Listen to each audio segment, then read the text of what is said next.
One of the things I learned in Thrones is I always used to say to myself, oh my God, why did they go to that location? And then you'd see it in the finished thing and you go, of course, that's why.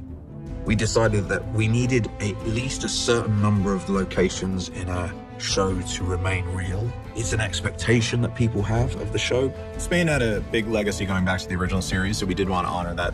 Finding visuals and things that you could tie you back, even though 200 years have passed, tie you back to the original series.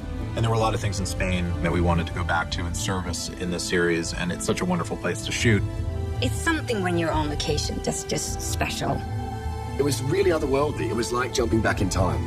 Unfortunately, I was only in Spain for 2 days. It was just nice to be somewhere and look out and see the sea and be in beautiful gardens.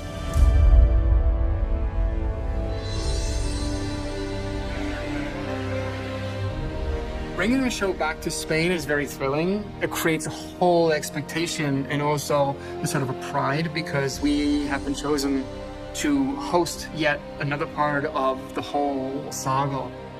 When we first started working on Game of Thrones in 2014 on season 5, that was like a dream, just like to be hired for that. And then it became a sort of annual thing. When we were approached to be part of the prequel, we were thrilled. This is the only place we want to be.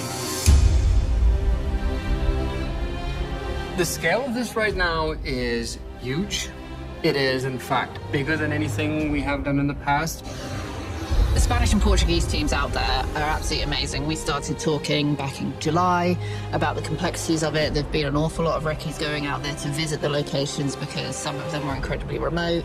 We couldn't do it without them because they're so on the ground. They have such great relationships with these locations and the different cities and councils and governments, and they make it work amazingly so we can essentially come in and just start shooting. It gives you this really exotic feel and look that opens up the world in a huge way that you're just not going to get in London or in Greater England. And matching those worlds, the studio world of King's Landing to the exterior world that you see in Spain.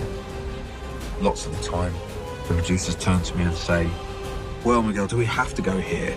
And as soon as they start saying that thing of like, oh, but, you know, it's so this, so that, I just think that's why this is the right place. They were looking for castle as we've seen in Portugal. They were looking for beautiful gardens as we are now. And they were looking for a city that looks like King's Landing. We shot in Caceres. I should pronounce it, but in Cáceres. That's how it's pronounced. It's one of the most beautiful towns I've ever been in. Shooting in Spain was amazing. We were in this beautiful, in the old town.